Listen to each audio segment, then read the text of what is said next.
Cette fois, tout le monde est venu assister au clou de la fête aérienne, les évolutions de Yevgeny Frolov, un des as de la voltige russe. Pilote d'essai du bureau d'études Sukhoi, il est aux commandes d'un Su-37, très différent de ses homologues américains, équipé de tuyères orientables, lui assurant une puissance colossale.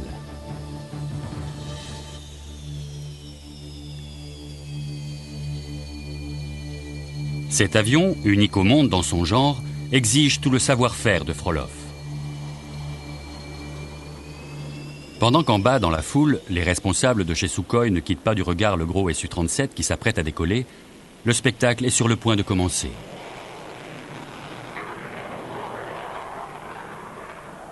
Et cette fois encore, il promet d'être exceptionnel.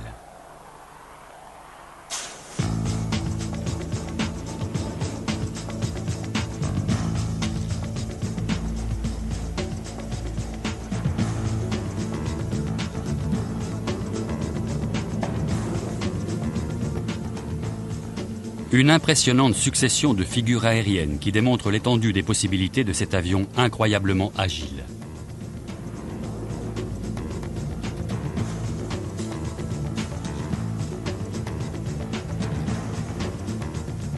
Car si les concepteurs américains ont tout misé sur la furtivité, les Russes, eux, sont restés fidèles à la maniabilité extrême et à la puissance pour dominer en combat aérien rapproché. Dans le ciel du centre d'essai en vol de Zhoukovsky, Yevgeny Frolov et son Su-37 perpétuent la tradition du chasseur russe.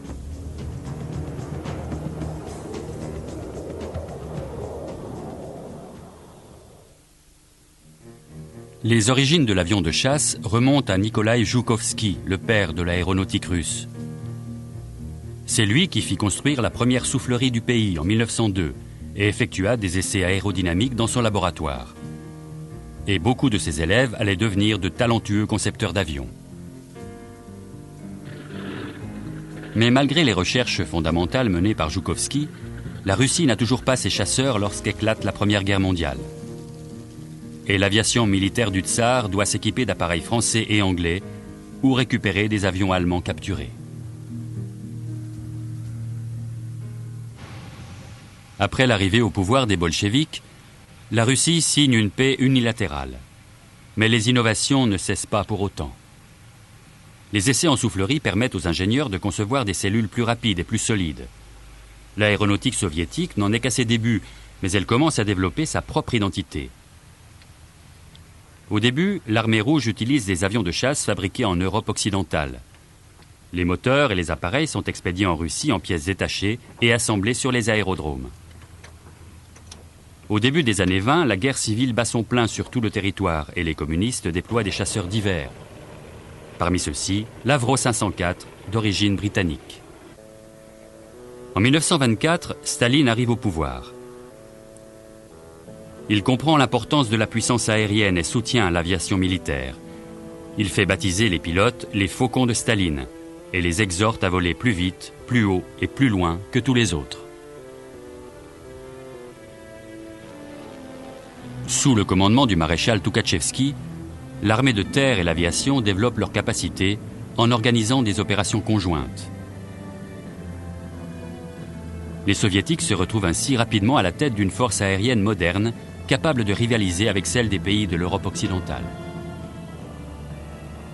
Le premier test pour celle-ci intervient en Espagne en 1936. La guerre civile déchire la péninsule ibérique. D'un côté, les fascistes, soutenus par l'Allemagne nazie, de l'autre, les républicains, mollement soutenus par les démocraties occidentales, dont la France, et aidés par les soviétiques. Les avions envoyés en Espagne ont été conçus par Nikolaï Polikarpov. Il s'agit du biplan I-15 et du monoplan trapu I-16. Surnommés Rata, les I-16 affrontent les pilotes de la célèbre Légion Condor allemande.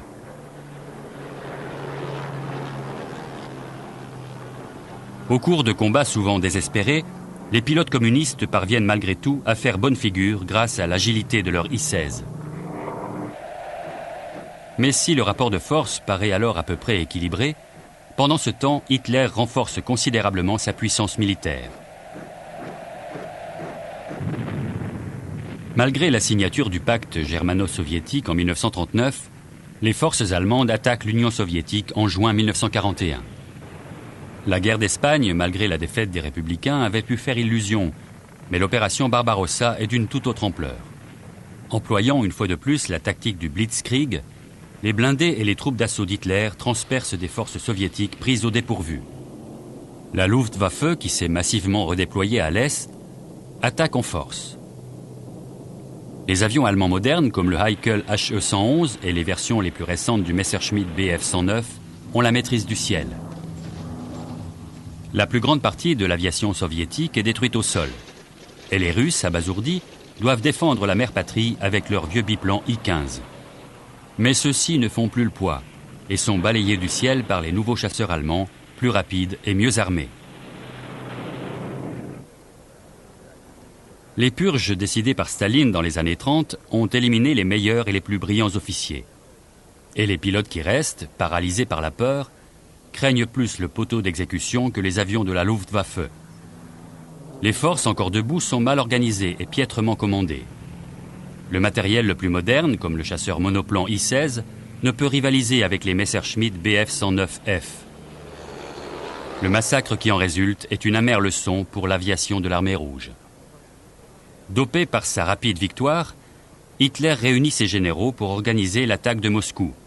Il s'attend à une victoire éclair. De l'autre côté, Moscou se prépare au pire. Les défenses sont renforcées et on organise l'évacuation de la capitale. Dans ce chaos, le concepteur d'avions et ministre délégué à l'aviation Alexandre Yakovlev a l'idée d'un plan miracle. Toutes les usines aéronautiques soviétiques sont démontées brique par brique et déménagées à l'est de l'Oural. Plus de 1500 ateliers et usines sont chargés sur des trains et 10 millions d'ouvriers sont déplacés. Les conditions de travail sont épouvantables, mais la construction des nouvelles usines progresse rapidement. Les alliés de la Russie offrent leur aide sous forme de conseillers et de matériel fournis selon la formule du pré-bail. Staline a demandé des North American P-51 Mustang dernier cri, mais n'obtient finalement que des Bell P-39 Era Cobra.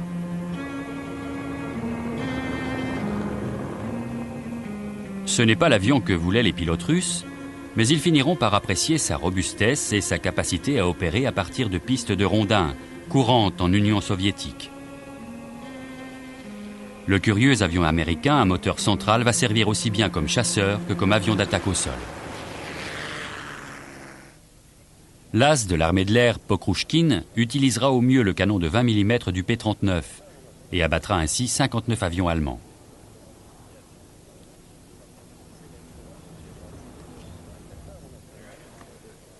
Tragique ironie de l'histoire, les purges staliniennes ont eu pour conséquence l'émergence d'une nouvelle génération de créateurs d'avions. Parmi ces hommes de talent figurent notamment Alexandre Yakovlev, Pavel Sukhoi et Mikhail Gourevitch, qui construira certains des chasseurs soviétiques les plus célèbres avec Artyom Mikoyan. Semyon Lavochkin développe de remarquables avions à moteur en étoile. Pendant la période de déménagement des industries au-delà de l'Oural, la production d'avions a chuté de 30%. Mais 3 mois plus tard, les avions sortent des chaînes de montage à un rythme plus élevé que précédemment. Et ces nouvelles usines sont hors de portée des bombardiers de la Luftwaffe.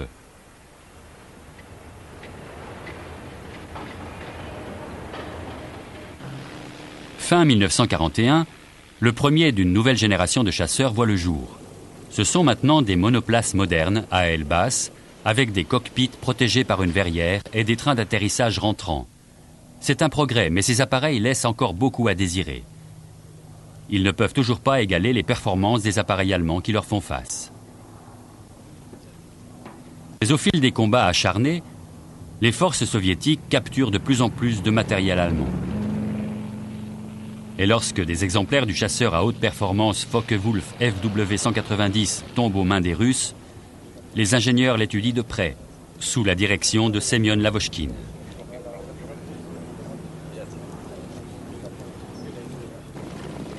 Il en sortira le Lavochkin LA-5, qui deviendra l'un des meilleurs chasseurs soviétiques de la guerre.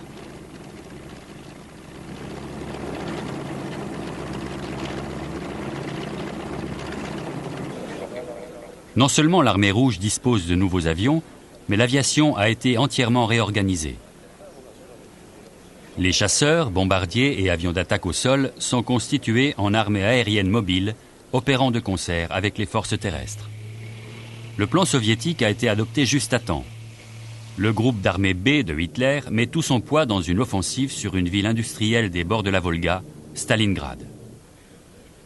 Retranché dans la ville, le général Novikov lance ses avions et force les Allemands à mobiliser tout leur potentiel aérien. Ces tactiques d'attaque surprise et d'embuscade font merveille.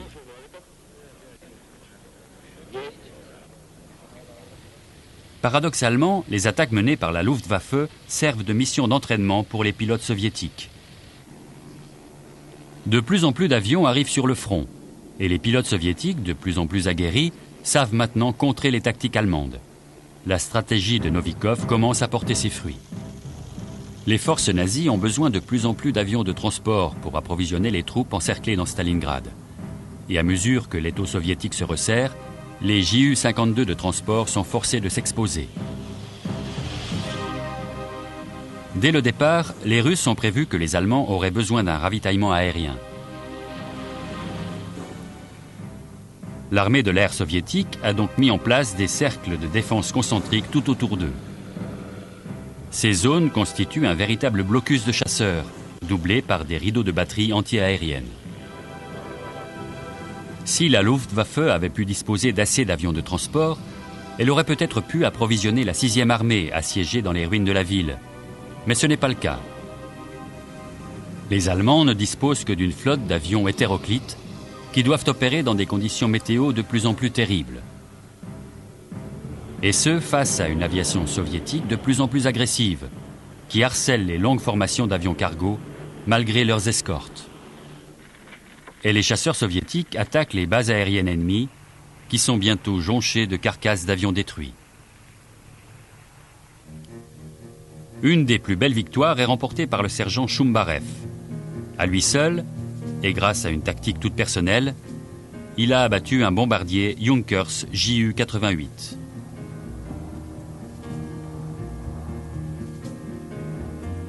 Mais il n'y a pas que des héros masculins dans le ciel de Stalingrad. Tous les pilotes du célèbre 586e régiment de chasse sont des femmes. Elles se distingueront elles aussi brillamment. L'Allemagne subit une humiliante défaite. La 6e armée doit capituler. Furieux, Hitler ordonne à son armée une dernière offensive. L'objectif est Koursk, où les forces soviétiques ont réussi une percée dans les lignes allemandes à 500 km au sud de Moscou.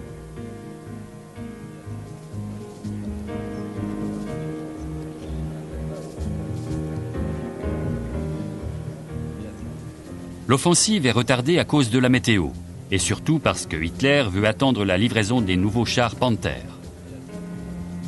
Mais entre-temps, un espion informe les Russes, et ceux-ci peuvent ainsi préparer une défense en profondeur.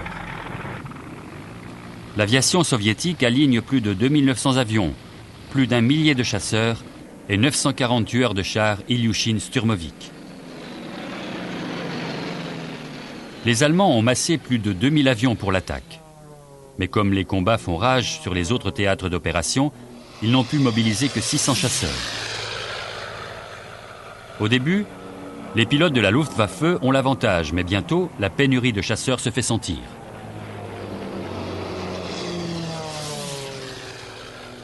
Les avions allemands ne peuvent pas percer le barrage des Yak-9 et des La-5 qui escortent les Sturmovik d'attaque au sol.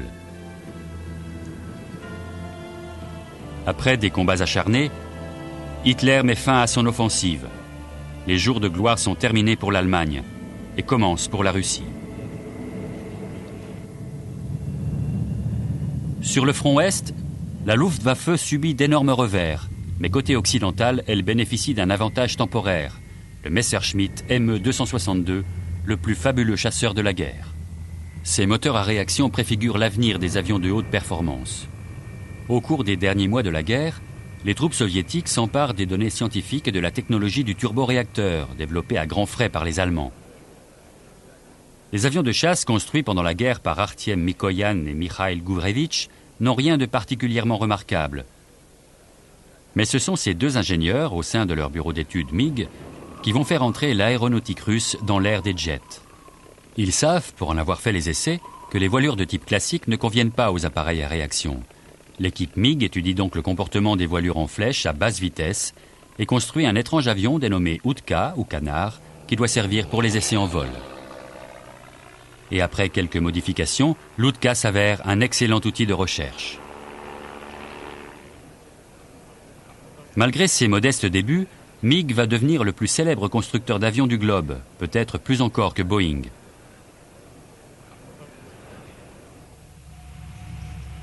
En 1945, Staline demande aux constructeurs de lancer un programme d'urgence pour la construction de chasseurs équipés de réacteurs récupérés chez les Allemands, car il n'y a pas encore de moteur à réaction soviétique. Lorsque le prototype MiG I-300 décolle pour la première fois en 1946, il est propulsé par un réacteur allemand BMW. La version de production est le MiG-9. Entre 1946 et 1949, 550 exemplaires de cet appareil sont construits. Ils sont armés d'un canon de 37 mm et de deux canons de 23 mm.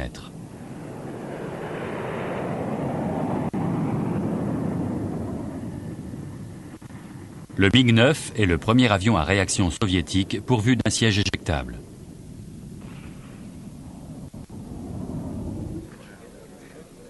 Le MiG-9 couronne la carrière de Artiem Mikoyan.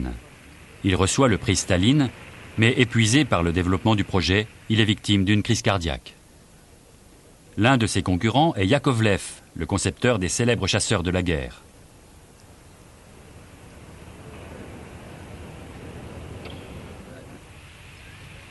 Celui-ci décide que son nouvel avion utilisera le plus possible les éléments de son chasseur à hélice Yak-9.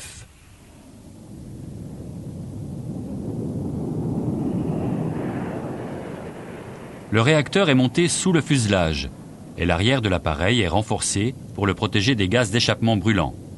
La roulette de queue est éliminée.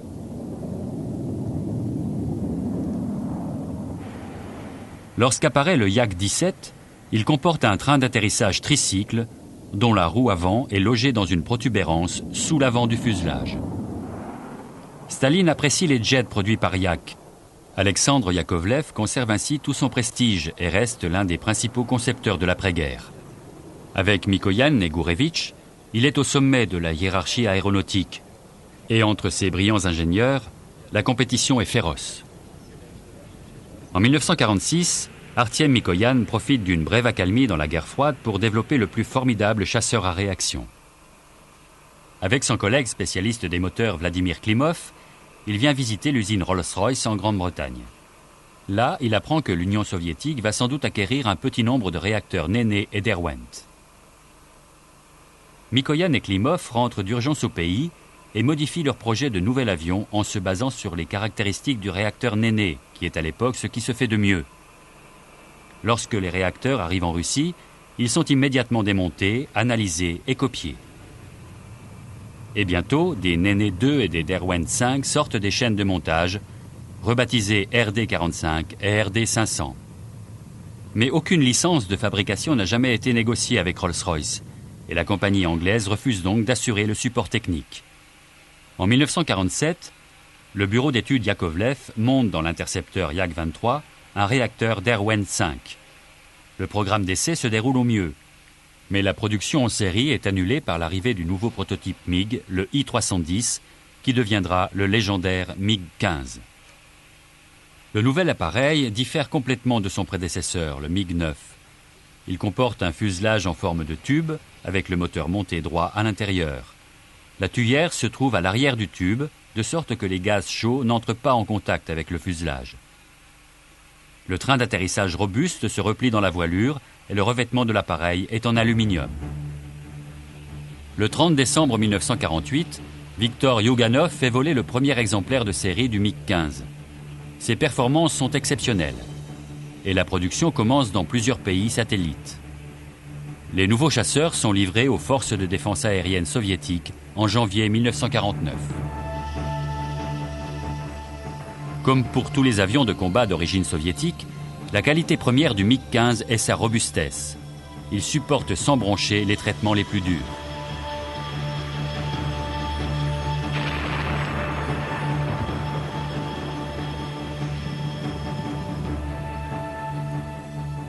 Améliorations et modifications sont apportées en cours de fabrication, de sorte que la qualité et les performances varient grandement en fonction des lots. Le MiG-15 peut parcourir 290 km sans réservoir externe. Quelques rares MiG-15 sont équipés pour le ravitaillement en vol. Et ils sont alors alimentés par des avions citernes Tu-4 qui sont des copies modifiées du bombardier américain B-29. En juin 1950 commence la guerre de Corée. L'offensive éclair du Nord contraint les Sud-Coréens et les Américains venus à la rescousse à se replier au Sud.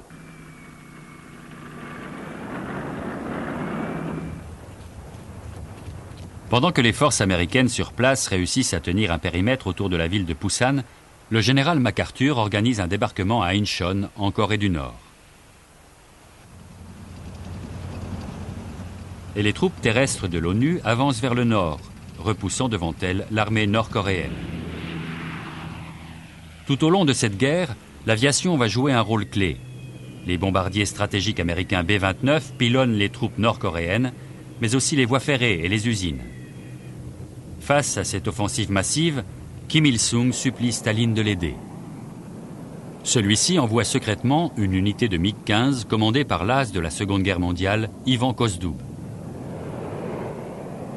Les MiG sont expédiés en Chine, puis basés à Hantung, près de la frontière nord-coréenne. En octobre 1951, 50 MiG-15 fondent sur une formation de 8 B-29. 3 des gros bombardiers sont abattus et les autres fortement endommagés. Du coup, les opérations de jour sont supprimées et l'aviation américaine demande des renforts. Les MiG-15 sont de loin les meilleurs chasseurs dans le ciel de Corée. Mais bientôt, les F-86 Sabre à réaction arrivent des États-Unis pour leur faire face.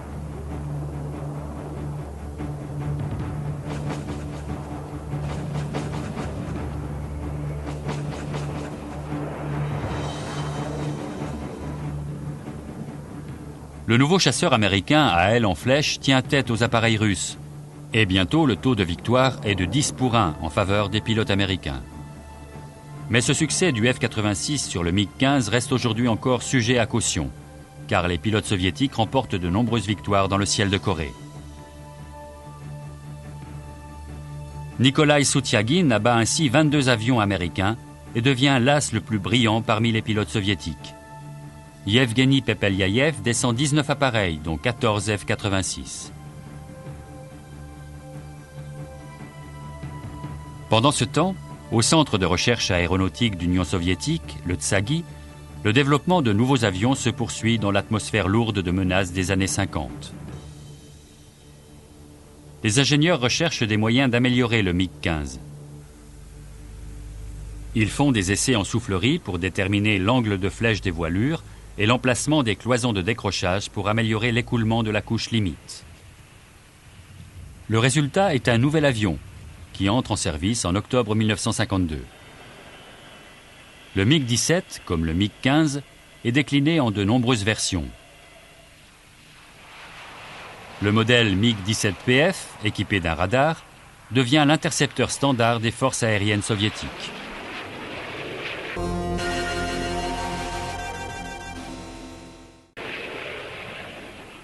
Et le MiG-17 PFU sera le premier avion opérationnel muni de missiles air-air à guidage radar. Le radar de visée est monté sur le dessus de l'entrée d'air frontale.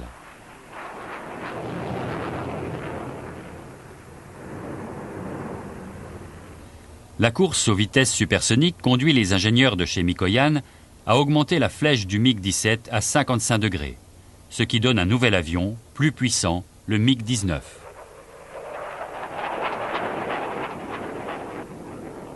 Celui-ci est équipé de 2 réacteurs RD-9B, fournissant une poussée de 25% supérieure à celle de son prédécesseur. Au début de 1954, un MiG-19 atteint la vitesse de Mach 1,33, battant officieusement le record du monde de vitesse. Mais l'exploit n'est pas revendiqué au nom du secret défense. À l'époque, l'Union soviétique s'étend de l'Europe à l'océan Pacifique et il n'y a pas assez de bases aériennes pour protéger cet immense territoire. Une version du MiG-19, le SM-30, est donc dotée d'accélérateurs fusées pour faire fonction d'intercepteur à réaction rapide. L'avion peut être lancé d'un camion et récupéré n'importe où. Il est suffisamment robuste pour, une fois sa mission effectuée, revenir se poser en plein champ.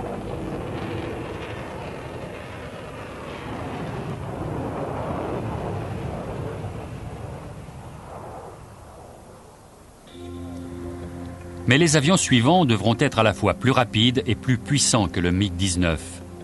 Au Tsagi, les ingénieurs découvrent que les voilures Delta produisent beaucoup moins de traînées que les ailes en flèche ou les ailes droites.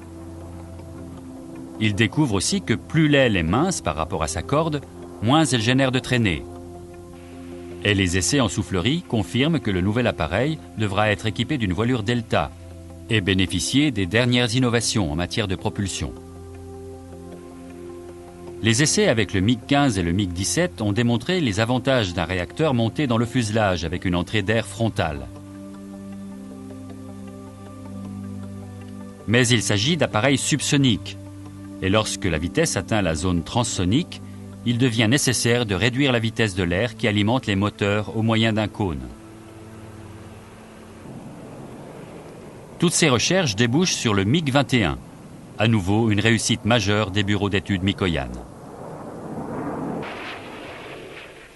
Les performances de cet appareil sont tellement fabuleuses que pour la première fois, les soviétiques décident de revendiquer officiellement le record mondial de vitesse. L'effet de propagande compte maintenant plus que le secret, et Mikoyan est à nouveau à l'honneur.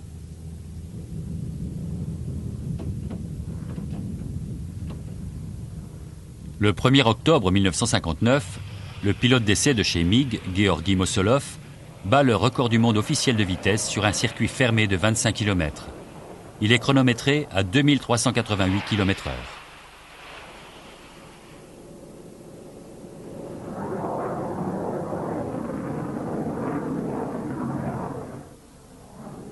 La guerre froide pousse l'industrie soviétique à rivaliser avec les constructeurs occidentaux.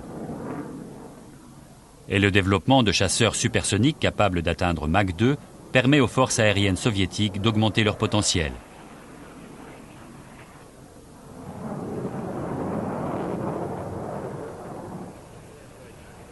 Face au succès de Mikoyan, son rival Alexandre Yakovlev s'efforce de ne pas rester à la traîne. Car il ne s'agit pas seulement d'être aussi bon que les Occidentaux. La compétition entre les bureaux d'études russes est féroce. Le premier intercepteur biréacteur de Yakovlev est le Yak-25, nom de code OTAN Flashlight, sélectionné par l'armée de l'air soviétique en mai 1953.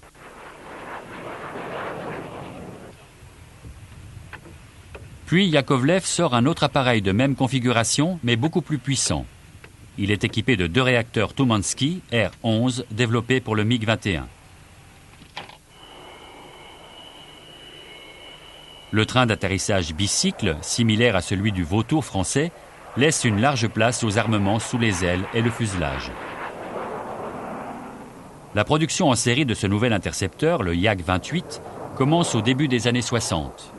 Ses performances sont supérieures à celles de nombreux avions de l'époque, tant en vitesse qu'en altitude et en rayon d'action. L'amélioration continue du Yak-28 en fait un appareil polyvalent, capable de s'adapter aux nombreuses missions que suscite la guerre froide.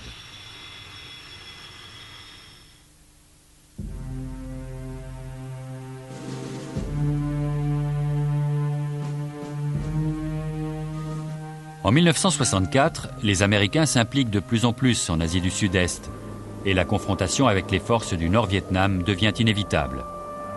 Et lorsqu'une vedette lance-torpille nord-vietnamienne attaque un destroyer de l'US Navy croisant dans le golfe du Tonkin, la réplique est immédiate. Le port de Haiphong est bombardé et une gigantesque offensive aérienne est lancée, l'opération Rolling Thunder.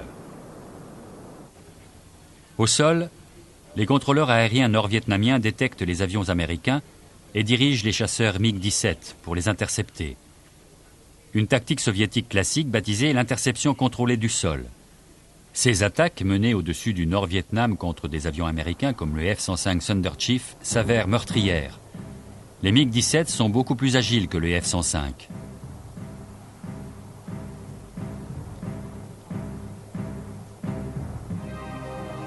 Les Nord-Vietnamiens tentent des embuscades dans le ciel pour engager par surprise les pilotes américains à courte distance avec leurs canons de 37 mm.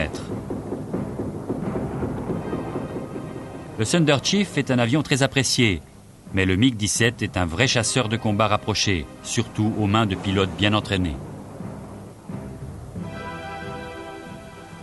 Les nouvelles tactiques utilisées par les Nord-Vietnamiens et leurs attaques massives coûtent cher aux Américains, même si les chasseurs d'escorte, équipés de missiles Sidewinder, réussissent à abattre plus de 120 MiG.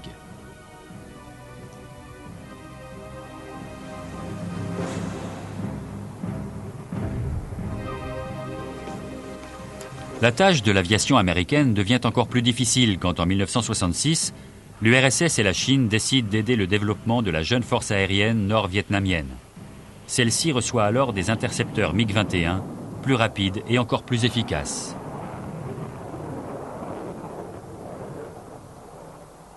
Ce renversement du rapport de force rend les Américains furieux, lesquels décident de mener un raid de grande envergure sur la base aérienne de Phu Quien, près de Hanoï.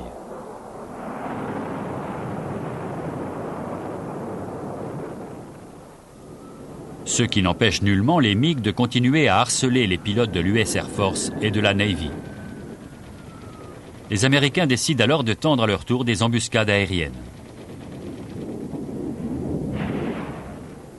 Baptisé Opération Bolo, le plan consiste à envoyer des F-4 Phantom pour ce qui semble être de banales missions de bombardement, alors qu'ils sont en fait équipés de missiles air-air. Mordant à l'appât, les MiG tombent dans le piège. Et les pilotes nord-vietnamiens se rendent alors compte que leurs homologues sont aussi d'excellents combattants du ciel. Il n'empêche que l'aviation nord-vietnamienne continue d'attaquer les équipages américains. Les pilotes de MiG abattent 80 avions et résistent vaillamment au cours de combats aériens acharnés. Ceux qui survivent perfectionnent leur technique et apprennent à compter sur leur expérience plus que sur les contrôleurs aériens au sol. Pendant ce temps, au plus fort du conflit vietnamien, les Soviétiques célèbrent le 50e anniversaire de la Révolution d'octobre et en profitent pour afficher leur avance technologique lors d'une fête aérienne spéciale à Domodedovo. C'est Léonid Brejnev en personne qui accueille les grands patrons de l'industrie aéronautique soviétique. À la fin des démonstrations, un nouvel appareil que personne n'avait jamais vu auparavant survole à grande vitesse la piste. Les observateurs occidentaux sont impressionnés en voyant disparaître les 3 avions à l'horizon. Et le commentateur annonce qu'il s'agit d'un nouvel intercepteur capable de voler à Mach 3. Le projet date de 1958, lorsque les services de renseignement soviétiques ont découvert que les Américains mettaient au point des avions capables de voler à grande vitesse et à haute altitude, notamment le gigantesque bombardier XB-70 Valkyrie.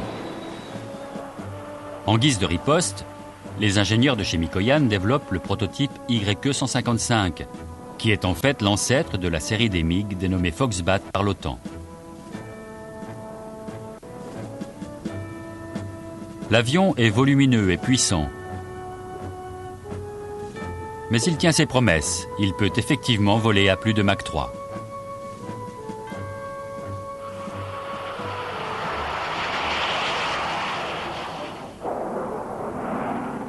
Dénommé le MiG-25, l'appareil de série s'avère redoutable comme intercepteur rapide à haute altitude.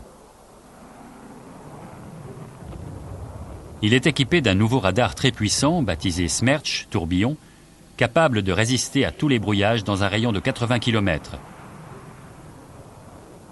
Le Foxbat emporte aussi un nouveau type de missile air-air particulièrement efficace.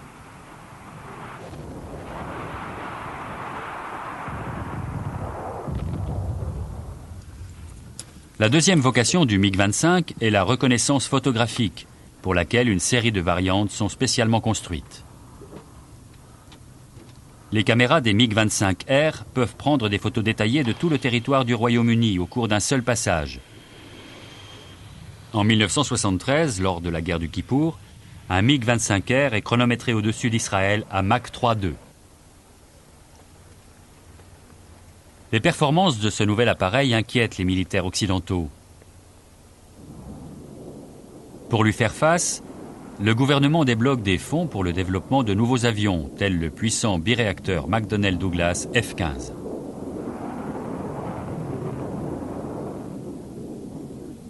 Il est spécialement conçu pour contrer le MiG-25, et pourtant c'est le General Dynamics F-111 qui va impressionner les soviétiques.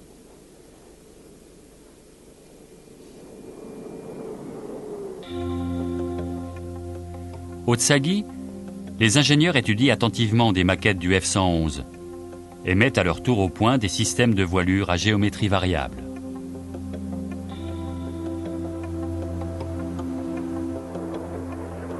Le premier chasseur russe muni d'une voilure à flèche variable est le Sukhoi Su-22I. Mais celui qui va devenir opérationnel est conçu une fois de plus par le bureau MiG de Artyom Mikoyan, 2 fois héros de l'URSS et doyen de l'établissement. Plus les avions de combat volent vite, plus grandissent les difficultés de pilotage à basse vitesse.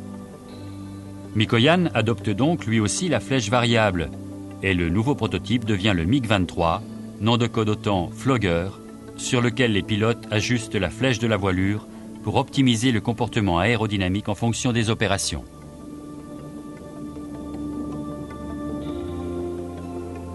Les pilotes soviétiques sont habitués aux vitesses élevées de décollage et d'atterrissage du MiG-21. Or, le nouveau système à flèche variable du MiG-23 offre un bien meilleur comportement en vol à basse vitesse. Il est équipé d'un puissant moteur Lyulka et d'électronique ultramoderne.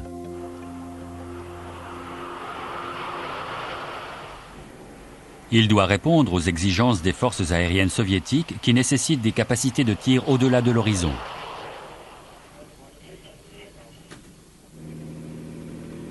La paire de missiles RR Apex est guidée par un système radar Saphir qui offre une capacité tout temps limitée.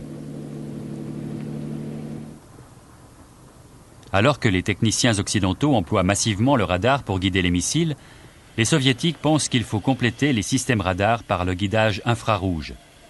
Pour eux, l'infrarouge offre de meilleures chances en combat aérien, dans un milieu saturé de contre-mesures électroniques de plus en plus sophistiquées. Le MiG-23 peut aussi emporter de 2 à 4 missiles RR à courte portée pour les combats aériens. Au début, ce sont des copies des Sidewinder américains, mais ils sont ensuite remplacés par des systèmes de conception entièrement soviétiques plus efficaces. Et un canon bitube de 23 mm vient compléter les missiles pour la défense, une combinaison qui s'avère redoutable en duel aérien.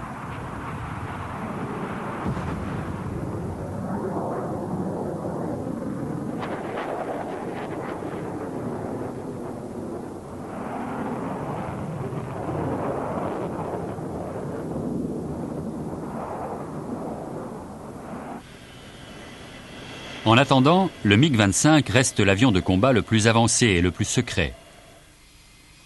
Il est déjà en service depuis près de 4 ans, et pourtant ses capacités sont toujours un mystère pour les services de renseignements occidentaux.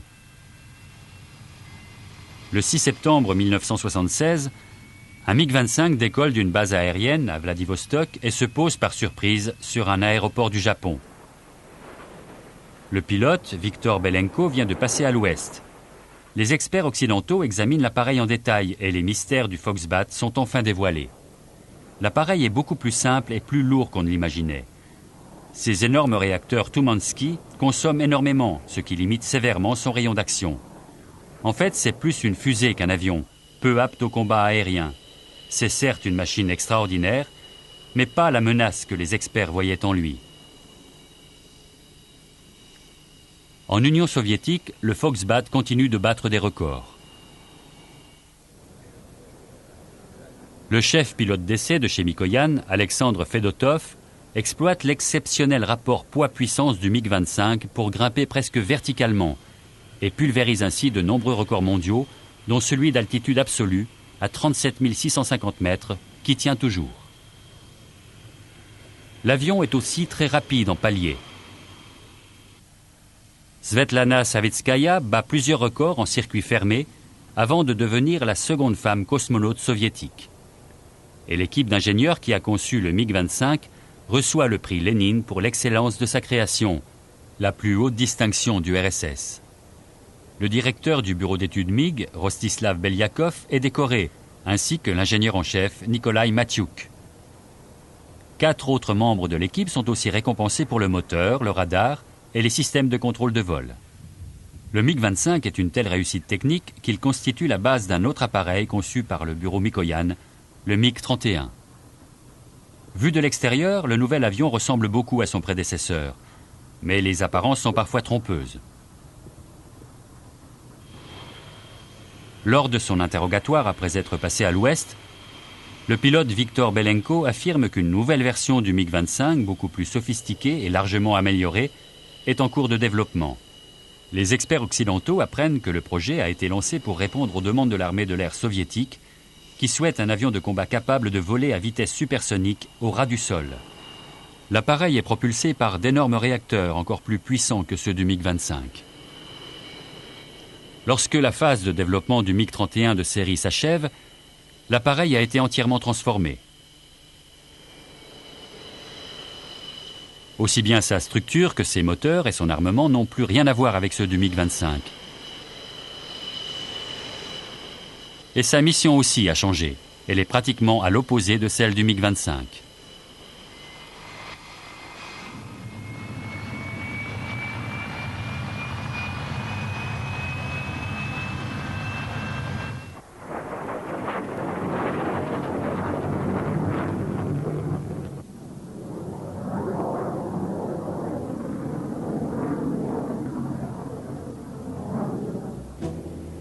Le nouvel avion de combat, nom de code OTAN Foxhound, comporte un radar puissant à balayage électronique, le premier fabriqué en URSS.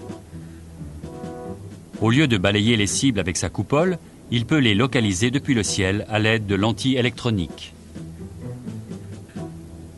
Il peut ainsi repérer les objets en mouvement, d'où le concept Look Down, Shoot Down, détection et tir vers le bas.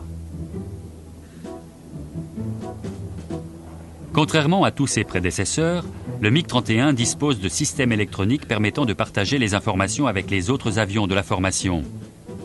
L'appareil peut donc agir de façon autonome. C'est une transformation majeure de la stratégie soviétique. Celui-ci laisse une grande latitude au pilote qui peut devenir un chasseur libre, à l'opposé de la doctrine rigide de l'interception contrôlée du sol. Le Foxhound peut faire feu au-dessus de son adversaire tout en se déplaçant à vitesse plus élevée.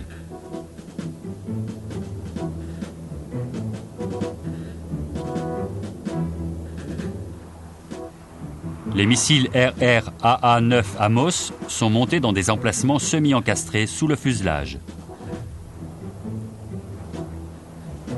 Leur portée avoisine les 130 km.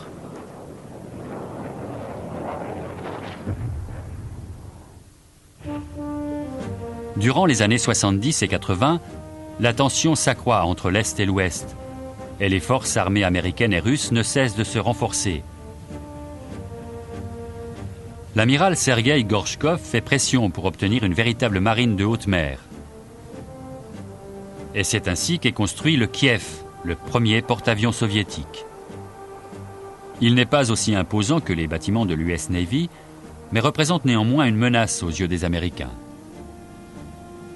Mais pour les observateurs, la plus grande surprise est l'apparition d'un nouvel avion à décollage et atterrissage vertical, dénommé par l'OTAN Forger A, construit par le bureau d'études Yakovlev et baptisé Yak-38.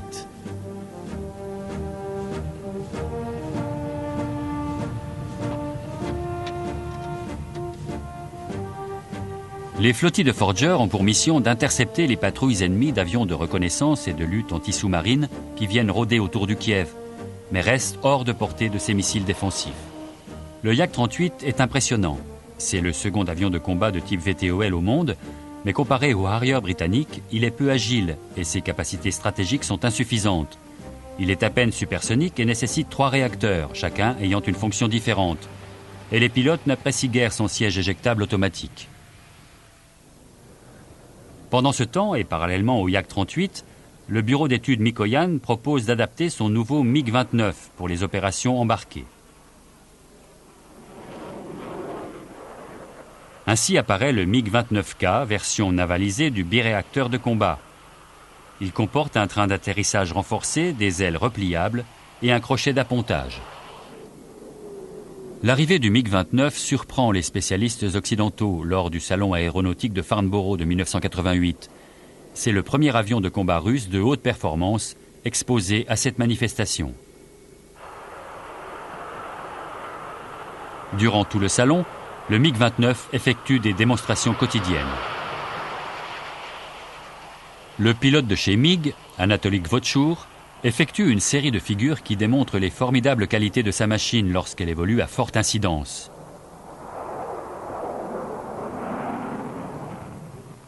Le nouvel intercepteur, dénommé par l'OTAN Fulcrum, est compact et se montre vif et agile à toutes les vitesses. L'un des points forts de la démonstration est l'étonnante facilité de l'appareil à exécuter des dérapages à basse altitude.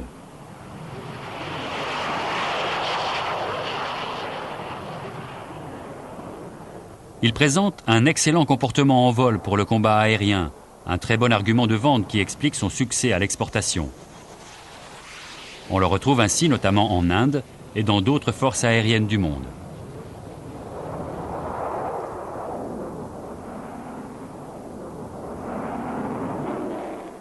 Pendant toutes ces années, le bureau d'études Sukhoi n'avait guère fait parler de lui dans le domaine des chasseurs.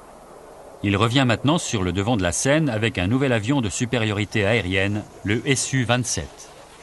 La réussite des Grumman F-14 Tomcat et des McDonnell Douglas F-15 ont conduit les soviétiques à penser qu'il leur fallait un nouveau chasseur spécialisé dans une seule mission. Sukhoi a donc proposé une solution originale basée sur des théories aérodynamiques et des techniques inédites.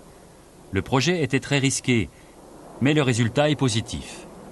Le prototype du Su-27 dépasse en tout point les conceptions de Mikoyan.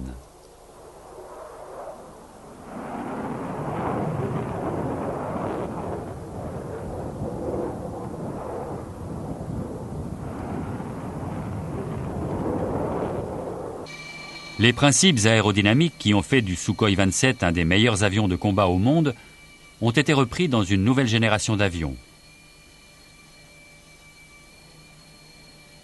Le nouveau Sukhoi Su-37 comporte des tuyères orientables et des surfaces canards. Rien d'étonnant donc à ce que les Russes soient les plus avancés dans la technologie du flux orientable. L'agilité encore améliorée du Su-37, ainsi que son radar Faestron encore plus puissant et son armement plus efficace, font de cet appareil l'un des meilleurs avions de supériorité aérienne au monde.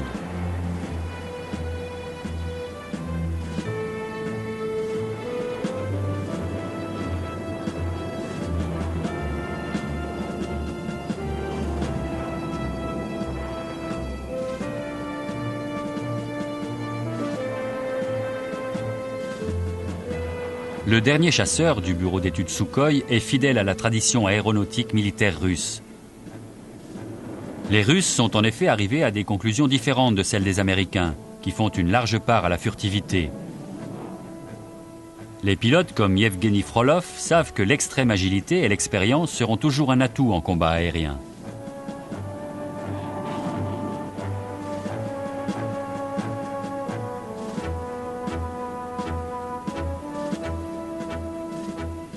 Les Américains affirment que leur nouvel avion de supériorité aérienne, le Lockheed F-22, peut détruire les avions ennemis au-delà de l'horizon.